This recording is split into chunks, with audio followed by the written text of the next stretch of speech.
ఆయన గుమ్మములలో ప్రవేశించుడి. చాలండి. కృతజ్ఞతార్పణ చెల్లించాలి. కృతజ్ఞతార్పణ చెల్లించడం అంటే అర్థం ఏంటి? అర్పణలంటే అర్థం ఏంటి అసలు? ఓకే, నోటి మాటతోనూ మనసుతో చేస్తున్నాం అర్పణలు. అర్పణలు ఏంటి? స్తుతియాగ అర్పణలని చాలా ఉన్నాయి. ఓకే, దేవునికి ఇచ్చే విషయంలో కూడా మనము పాటించాలి. మనం దేవునికి కనిపిస్తున్నామండి. దేవుని మందిరానికి వచ్చేటప్పుడు కనిపిస్తున్నాం. అప్పుడప్పుడు తడులు అనుకుంటున్నామా? శనివారమే సిద్ధపాటు కలుగుతున్నామా? మీలో కొంతమంది పనులు చేసేవాళ్ళు ఉంటారు, పొలాలకు వెళ్ళేవాళ్ళు ఉంటారు, జాబు చేసేటువంటి వాళ్ళు కూడా ఉంటారు. మీరు చేసినటువంటి సంపాదన బట్టి, చేసిన సంపాదన బట్టి ఎంతవరకు దేవునికి మనం ఇవ్వగలుగుతున్నామనేటువంటిది గమనించాలని కోరుతున్నాను. ఎందుకంటే ఈగపోతే దొంగ అంటున్నాడు. దొంగకు దేవుడు రాజ్యం ఉందా? దొంగ దేవుడు రాజ్యం ఉందా? నియమం పాటించాలంటే దొంగగా కాకుండా దొరగానే ఉండాలి. మనం సంఘంలో దొరగా ఉండాలి కానీ దొంగగా ఉండకూడదు. దేవునికి నియమంలో పాటించేవారు దొంగగా ఉంటారు కానీ దొంగగా మారకూడదు.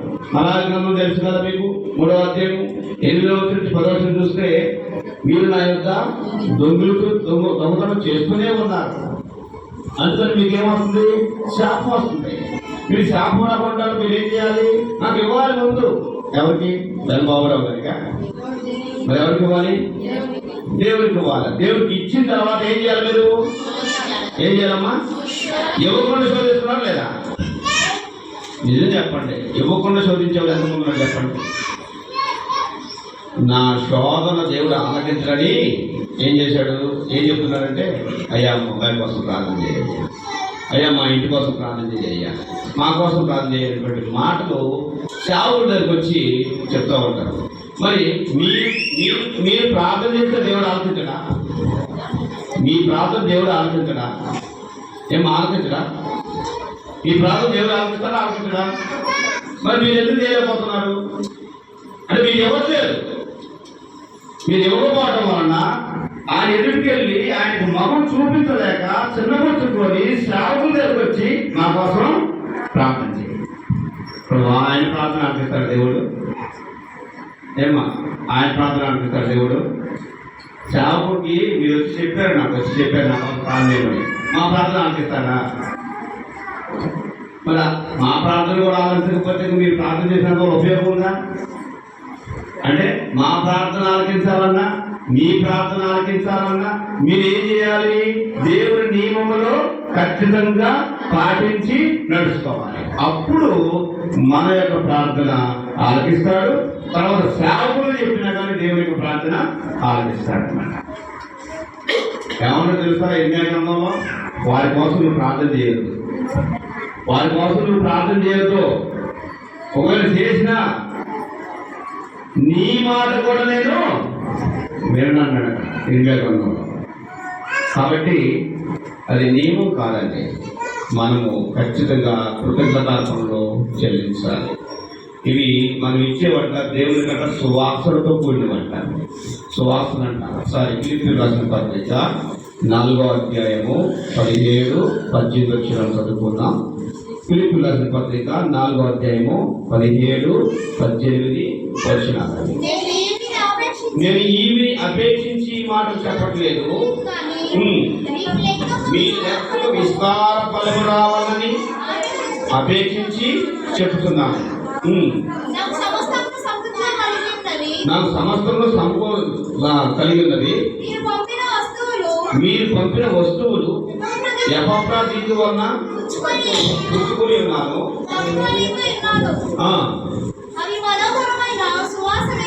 అవి మనోహరమైన సువాసనయు ఏంటవి? అవి మనోహరమైన సువాసనయు దేవుడికి ప్రీతికరమును ఇష్టమునై యాగమునై ఉన్నవంట. దేవుడికి ఇష్టమైనటువంటి యాగం ఏంటంట? మనస్ఫూర్తిగా దేవునికి ఇవ్వడంలో అది మనోహరమైన సువాసనయు ఇష్టమును యాగమును మాట తెలియజేస్తాడు. పిలిచినందుకు దేవుని బిడ్డల కృతజ్ఞతార్పణలు చెల్లించాలి. సంఘము కూడా క్రమాన్ని పాటించాలి. మరొక ఏమిటంటే సంఘము క్రమాన్ని పాటించాలి. క్రమం తప్పకూడదు. క్రమం తప్పితే అక్రమం అయిపోతుంది. క్రమాన్ని పాటించాలి. క్రమం అంటే క్రమశిక్షణ. క్రమశిక్షణతో కూడినటువంటి సంఘము దేవుడు మెచ్చుకుంటాడు. సంఘము క్రమాన్ని పాటించాల్సిన అవసరత ఉంది అని బైబిల్లో 14వ అధ్యాయము మొదటి కొరింథీ 40వ వచనం చూస్తే అక్కడ మాట్లాడుతున్నాడు. 14వ అధ్యాయము మొదటి కొరింథీ 40వ వచనం. కాబట్టి సహోదరులారా ప్రవచించుట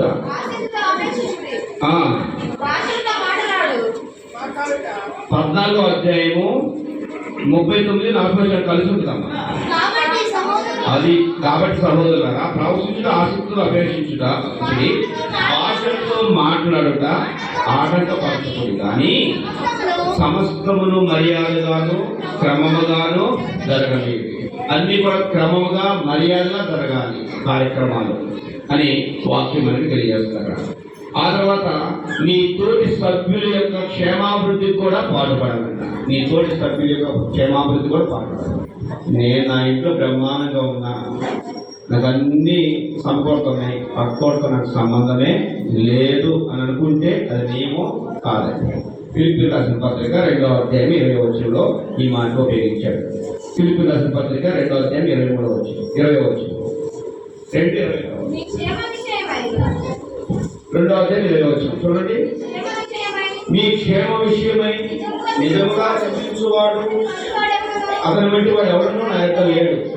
అందరూ తమ సొంత కార్యములే చూసుకుంటున్నారు, కానీ యేసుక్రీస్తు కార్యములను చూడరు అని రాదు. యేసుక్రీస్తు కార్యములు అంటే ఏంటి? తోటి సహోదరుల యొక్క విషయాలని చూసుకోవాల్సినటువంటి అవసరం కూడా ఉంది. ఏంటి తోటి పక్క సహోదరి ఎందుకు రాలేదు, 2 వారాలు రావట్లేదు, ఏమైంది? నాకేం పట్టలే, చాపడే చూసుకుంటాడు. నాకేం పని, పక్కవాడు రాకపోతే నాకేంటి? పక్కవాడు రాకపోతే ఎవరికి బాధండి? ఎవరు చూసుకోవాలి?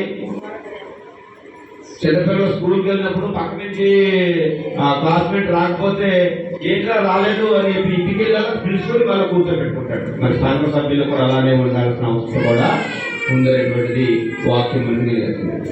తర్వాత సంఘ నాయకత్వానికి కూడా లోపడాలి. అంటే ఒకవేళ సంఘంలో పెద్దలు కనుక ఉన్నట్లయితే ఆ పెద్దల యొక్క వ్యవహరించిన విధానం బట్టి వాళ్ళని గౌరవపరచాలి, మరి సన్మానించాలి. వారు చెప్పేటువంటి మాటలు ఏదో లక్ష్యం ఉంచి చక్కగా వారికి లోపడాల్సిన అవసరం కూడా ఉన్నటువంటి వాక్యం మనకి తెలియజేస్తుంది. కాబట్టి ఇలాంటి నియమాలు ఖచ్చితంగా పాటించాలండి. చాలా ఉంటాయి కానీ నియమాలు చాలా ఉంటాయి, మనకు కొన్ని చాలు. కాబట్టి ఇంకా ఎవరైనా సరే ఈ నియమములకు వ్యతిరేకముగా ఉన్నట్లయితే నియమాల ప్రకారం నడుచుకుంటే దేవునికి ఆశీర్వాదం. నియమం ప్రకారం నడుచుకోకపోతే ఇస్తాడనమాట. ఏమన్నాడు 48:10లో యెహోవా కార్యములను అశ్రద్ధగా చేయవాడు శాపగ్రస్తుడు. ఇంకా ఎవరైనా మీకు సంఘములో లేక వెలుపల ఉన్నట్లయితే